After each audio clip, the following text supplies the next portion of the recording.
Hey guys, welcome back to the last key skill in this series on polynomials that have complex roots. In this key skill, we're going to be dealing with cubics, where you have to find all the roots. So we've been told in this example to find all the roots, both real and imaginary. So I find the easiest method is to use the Factor and Remainder Theorem to start by kind of guessing the first real root. So in this case, I know that my root has to be a factor of 15.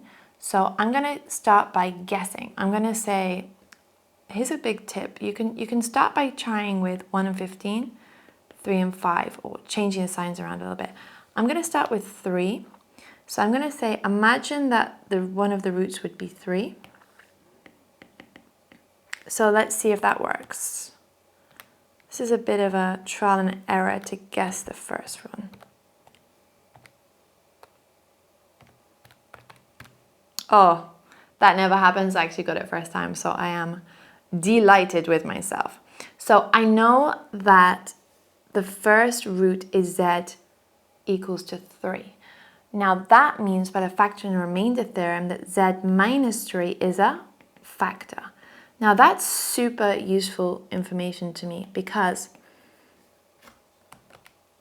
I know that if I divide my polynomial by z minus 3, I'm going to get down to a quadratic.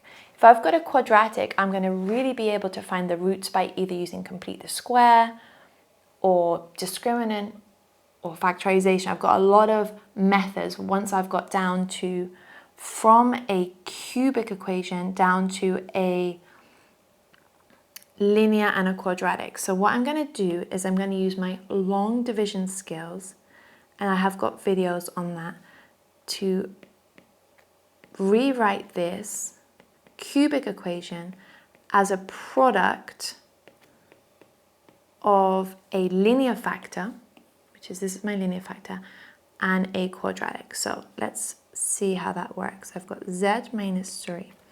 So I'm going to just slowly, z cubed divided by z is z squared. Okay, now multiply back. Z times z squared is z cubed. Minus 3 times z squared is minus 3z squared. If you're feeling a bit lost at this stage, it might be worth pausing this video, re-watching the video on long division of polynomials. I'll put the link for that in the description, and then coming back to this point. Now I need to subtract to calculate the remainder. Minus 7z squared minus minus, all of these would leave me with minus 7 minus minus 3 would be minus 4z squared.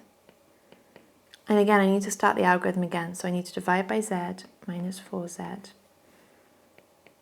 I'll bring this one down here. Always drag one down. And I multiply. So that would be minus 4z squared. And that would be minus times minus would be plus. So that would be 12z. I would need to subtract this again. So that would be 0. And 17 minus 12 would be 5z. And I would drag the minus 15 down here. So 5z divided by z would be 5. And I'm going to multiply these together. So that would be 5z minus 15. That would be a remainder of 0. So effectively, what I've done is I've taken this cubic and I've rewritten it as a product of the linear root, which would be z minus 3, times by the quadratic, which would be z squared minus 4z plus 5. I know that that one would give me the root z equals to 3. We kind of guessed that by looking at the factors of the constant term, looking at the factors of 15. And now I need to find the roots of this one to find the last two roots. You can use here complete the square. You can use here quadratic formula. It won't factorize, but I'm going to actually use the quadratic formula. So I'm going to say the answers must be minus b, so minus minus 4, plus minus the square root of b squared minus 4 squared would be 16, minus 4 times a times c, all divided by 2a, 2 times 1. This would be 16 minus 20 divided by 2. So we can simplify that. That would be minus 4 divided by 2. Now here, if I take the square root of 4, it would be 2, but it would be 2i because of the minus. And divide them both by 2. So 4 divided by 2 is 2, and we'd have plus minus I. So all three roots would be, the first root was z was equal to 3. And then the complex conjugate pair would be 2 plus I and 2 minus I. So those are the three roots. Remember, the complex roots always occur in pairs. Let's have a look at one more example. In this question, we've been given one of the roots of a cubic equation, and we've been asked to work out some of the coefficients which are unknown to us, okay? Now, one thing I would say is there are a couple of different methods to do this. Now, let's start with what I think is the easiest. I know that if that's one root, the other root must by default be minus 4 plus 3i. So what I'm going to do is I'm going to form a quadratic equation with these complex roots. So I'm going to add these together. 4 minus 3i, add 4 plus 3i, and I'm going to multiply these for the constant term. So I need to multiply this and this together.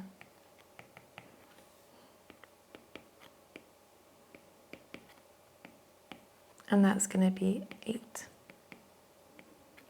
So we multiply this out, 16. Remember, these two parts will cancel out because it will be plus 12i minus 12i, and here would be minus 9i squared.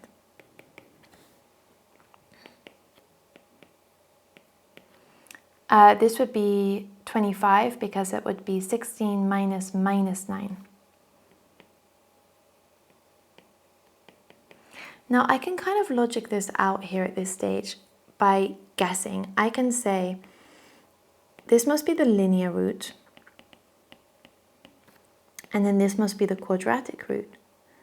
And when I multiply them together, z cubed plus something z squared plus something z minus 50. If I put a z there, that's going to give me the z cubed. Now, all of these other terms, I have to kind of think that what number would go there, so that if I multiplied the two constant terms together, I would get minus 50. Well, I think if I put a minus 2 there, when I multiplied these two together, I would get that term there. And to find the final answer, I would simply need to multiply all of this out and add up the like terms, okay? Now that's going to take a little bit of time. So that would be z cubed minus 8z squared plus 25z minus 2z squared plus 16z minus 50. And the final answer would be z cubed minus 10z, 25 at 16, 31, 41, 41z minus 50 equals to 0, and that would be my A and that would be my B. The second method that you could have used would be using Factor and Remainder Theorem. This method is going to be a little bit long, but also potentially a little bit less intuitive, so it's a bit easier to remember how to do it. You know, if this is your equation and you substitute one of the roots into it, by the Factor and Remainder Theorem it must be equal to 0. So if I substitute in here the first root, 4 minus 3i cubed plus a, 4 minus 3i squared plus b, 4 minus 3i minus 50 equals to 0, I simplify that down, I'm going to get an equation in terms of a and b. I can repeat that process, but with the opposite root, or the conjugate pair of the root, should I say, with 4 plus 3i, to get a second equation. So that would give me one equation. If I repeat the process, substituting in the other root, that would give me a second equation. You would be left with two equations in terms of a and b, and you could simply do a simultaneous equation. The reason why I'm avoiding this in this video is because I'd have to, there'd be so much expansion that it would be a very long, complicated process. But it would work. You can substitute in a root into the equation and make it equal to 0. Okay guys, that wraps up this series. In the next series, we're going to be looking at how to write complex numbers in polar form. And I hope you enjoyed it. I hope it was helpful to you. Good luck with your exams, and I'll see you in the next series about complex numbers in polar form.